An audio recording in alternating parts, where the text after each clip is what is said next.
l'art est avant tout un moyen d'expression. Un moyen d'expression de ce qui se loge à l'intérieur de soi. Une manière de matérialiser quelque chose de transcendantal, quelque chose qui nous dépasse, qui pourrait être capté par l'artiste et rejaillir. Je vois une fonction à l'art aussi qui pourrait être cathartique. Une manière pour l'individu de sortir hors de lui tout ce qu'il y a de plus noir et de plus profondément intime. Il y a une dimension véritablement émotionnelle. Être touché par une œuvre, c'est le plus important. Je pense en fait que le pire, ce serait de se retrouver face à une œuvre et de ne rien ressentir.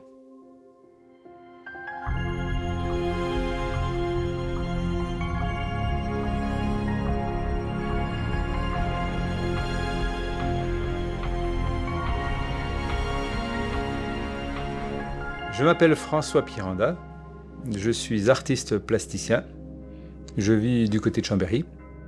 Je suis aussi enseignant en IUT, j'enseigne les arts plastiques, l'audiovisuel et la gestion de projet.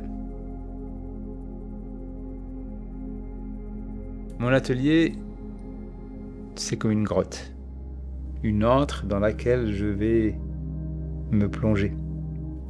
C'est un peu comme un cocon maternel. C'est chaud, c'est doux, c'est clos, c'est rassurant. Mon atelier, les murs sont couverts de boîtes remplies d'objets, de matériaux. La lumière est artificielle, un peu chaude, et souvent je crée au son du gazouillis de musique qui me porte et qui m'émeuve.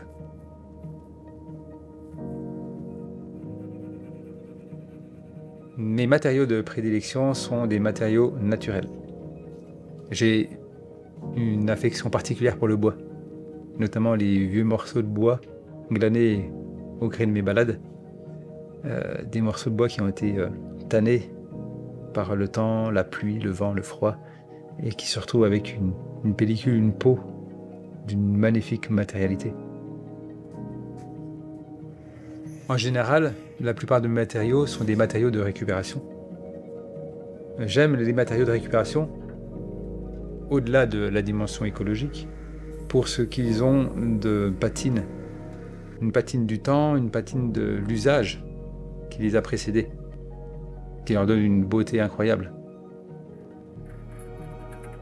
Et enfin, une de mes matières de base sont des objets.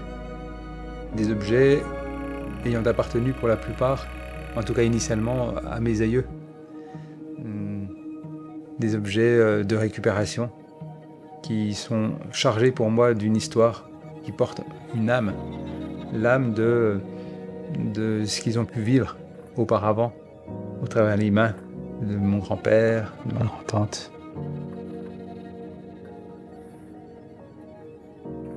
Il me semble que j'ai un double processus de création.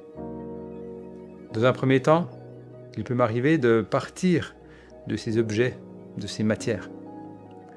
J'aime à farfouiller dans mes boîtes, mes caisses remplies, les redécouvrir et laisser voir en quoi et comment je pourrais les employer, comment une œuvre pourrait surgir de l'un d'eux. Parfois, il y a des sujets sur lesquels j'ai envie de parler, des sujets que j'ai envie de dénoncer, ou des points que j'ai envie de soutenir.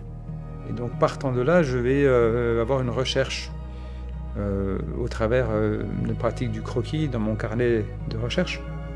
Et ce faisant, à un moment donné, des idées vont surgir. Par la main et par le dessin, des œuvres vont apparaître. Suite à ça, je descends dans mon atelier en général et je vais aller rencontrer les matériaux qui pourront donner forme et matérialité à ces idées. Lorsque je crée, je crois que je plonge dans un état second. Je rentre dans un espace semi-méditatif, un espace hors du temps, où le temps s'étire, le temps s'arrête, voire s'accélère. En gros, quand je crée, la dimension temporelle disparaît, s'étiole. Je suis plongé dans mon faire Et dans cet état-là, je me sens tellement bien.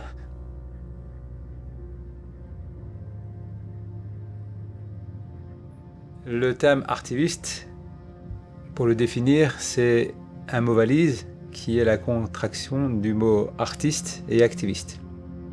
Un jour, mon ami m'a apporté ce terme en me disant « Tiens, c'est étrange, il semblerait que ce que tu fais ressemble à de l'artivisme. » J'ai regardé la définition et en fait, effectivement, je me suis assez reconnu dedans. Parce que j'emploie l'art comme un moyen d'expression de toutes mes colères, mes peurs, mes indignations face à ce monde capitaliste, masculiniste, viriliste, écocidaire. Un monde rempli d'injustice, un monde d'une extrême violence pour finir. En fait, à bien y repenser, j'ai le sentiment que j'ai mis du politique dans mes œuvres très tôt. Il y a déjà plus de 20 ans, j'ai produit des œuvres qui étaient déjà fortement engagées. Mais c'était moins conscientisé. C'était moins clair dans mon esprit que je me situais à cet endroit-là. L'artivisme est arrivé il y a quelques années, tel que je l'ai défini, à l'époque de cette fameuse pandémie de Covid-19. Le moteur de la création à ce moment-là a vraiment été le contexte de l'époque.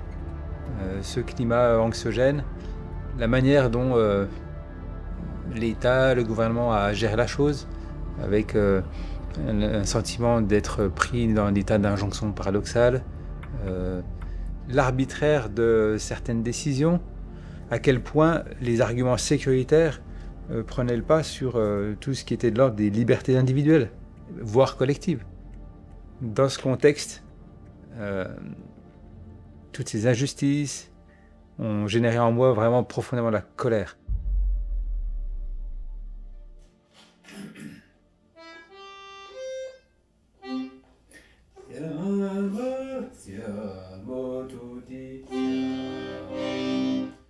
Siamo tutti fratelli d'amore e di libertà. Depuis quelques années, quand je monte une exposition, j'aime bien réfléchir à un concept global. Et mes pièces en général sont narratives, elles racontent chacune quelque chose et j'aime bien créer un environnement global narratif. Et pour participer à ça, aujourd'hui, j'aime rajouter des moyens qui convoquent différents de nos sens. Donc j'ai pu utiliser des parfums, des encens pour l'odorat, utiliser des sons, des musiques pour l'ambiance sonore. La matérialité du toucher peut être aussi sollicitée au travers de pièces qui peuvent se manipuler, se caresser. Quand je partage mon travail au public, la plupart du temps, en premier lieu, je ressens de l'appréhension. Une grande appréhension de comment est-ce que ce que j'ai produit va être reçu. Tant au niveau potentiellement de la plasticité des choses dans la forme, qu'au niveau du message. Je suis curieux aussi de découvrir comment est-ce qu'ils peuvent être sensibles à ces touches d'humour, de dérision, de cynisme. Avec le recul, je dirais que l'art, c'est l'humanité en chacune de nous, qui s'est frayé un chemin à la rencontre de l'autre, l'autre n'étant qu'un miroir de soi, sous forme sensible et esthétique. Au travers de ma pratique artistique, ce que j'ai appris, c'est que quand on croit en soi, on est capable d'y arriver. En tout cas, ça a été mon expérience. C'est d'avoir cru que j'étais capable de créer. Ça m'a permis et ça m'a montré que j'étais en capacité de le faire. Ce que j'ai appris, c'est aussi que j'ai l'impression, ce qu'on appelle du talent, n'est bien que du travail.